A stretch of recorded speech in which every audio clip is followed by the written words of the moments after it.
امام علی علیہ السلام اللہ کے بندوں کو زندگی اور موت کے بارے میں بتا رہے تھے۔ اتنے میں ایک شخص کہنے لگا، یا علی، وہ کون سی چیز ہے جو ہر انسان کو یاد رکھنی چاہیے، جو مرنے کے بعد سب سے زیادہ اہمیت رکھتی ہے؟ یہ کہنا تھا تو امام علی علیہ السلام نے فرمایا، اے آدم کے بیٹے، یاد رکھنا مرنے والے کے لیے سب سے زیادہ اہم چیز یہ ہے کہ اس کے نام اعمال میں کوئی ایسا عمل نہ ہو جس عمل سے کسی انسان کو تکلیف پہنچی ہو۔ میں نے اللہ کے رسول سے سنا، سارے گناہ ایک طرف، لیکن کسی انسان کو جو تکلیف دینے کی سزا ہے اللہ نے اس کو ایک طرف رکھا ہے۔ تم میں سے جب بھی کسی کا انتقال ہو جائے تو کبھی بھی اس کے عیب بیان نہ کرو، اس کی غلطیوں کو معاف کر دو، اس کی خطاؤں کو درگزر کر دو، کیونکہ مرے ہوئے انسان کے گناہ کا ذکر جب جب کیا جاتا ہے تو قبر میں وہ انسان تڑپ اٹھتا ہے اور چیخ کے کہتا ہے، اے اللہ، مجھے پھر سے موقع دے تاکہ میں اپنی غلطی سدھار سکوں۔ لیکن افسوس، اس انسان کو پھر موقع نہیں ملتا۔ اے بندہ خدا، اس بات کو کبھی نہ بھولنا کہ زندگی ایسے گزارو کہ زندہ رہو تو لوگ تمہارے مشتاق رہیں، اور جب مر جاؤ تو لوگ تمہارے لیے اپنی آنکھیں نم کریں، تمہاری مغفرت کے لیے دعا کریں، کیونکہ مرنے کے بعد مرے ہوئے انسان کے لیے سب سے بڑا تحفہ یہ ہے کہ لوگ اس کی مغفرت کے لیے دعا کریں۔ لیکن یہ تب ہوگا جب تم اس کی زندگی میں ہی اللہ کی مخلوق کا احساس کرو، ہر رشتے کی قدر کرو، ہر انسان کو اس کا حق دو۔ یاد رکھنا، میں نے اللہ کے رسول سے سنا کہ انسان کی بخشش کے لیے یہ ایک فعل ہی کافی ہے کہ اس کے لیے دوسرے انسان دعا کرتے ہوں، اس کا ذکر خیر کرتے ہوں، کیونکہ یہی فعل جنت کا راستہ بن کے انسان کو جنت میں پہنچا دیتا ہے۔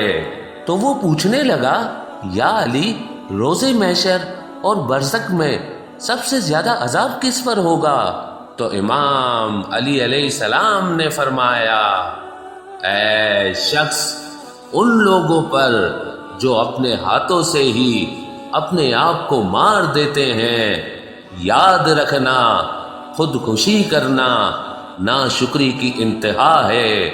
اللہ نے انسان کو زندگی، صبر اور شکر کے لیے عطا کی تاکہ اس صبر اور شکر کا اجر اللہ روز محشر عطا کر سکے۔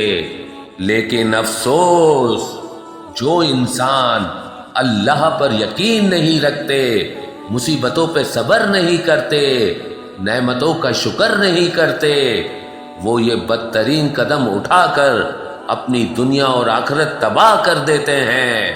اے شخص، یاد رکھنا، جو انسان جس حالت میں اپنے آپ کو مارتا ہے وہ برزخ میں ویسے ہی بار بار مرتا رہتا ہے، تب تک جب تک وہ روز محشر اللہ کے دربار میں پیش نہ ہو، اور وہاں پر بھی اس کو کسی بھی نیکی کا کوئی بھی اجر نہیں ملتا، اور وہ بغیر حساب و کتاب دوزخ میں دھکیل دیا جاتا ہے۔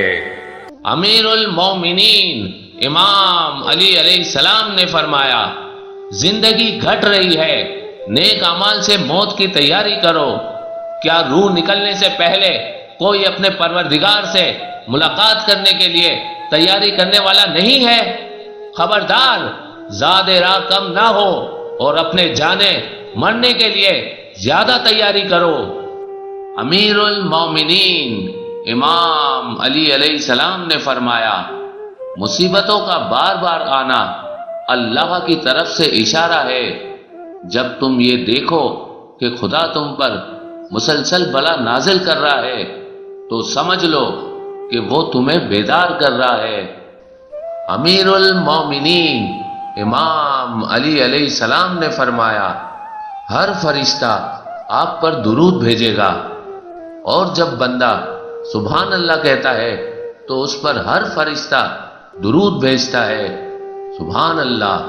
توبہ کا دروازہ کبھی بند نہیں ہوتا۔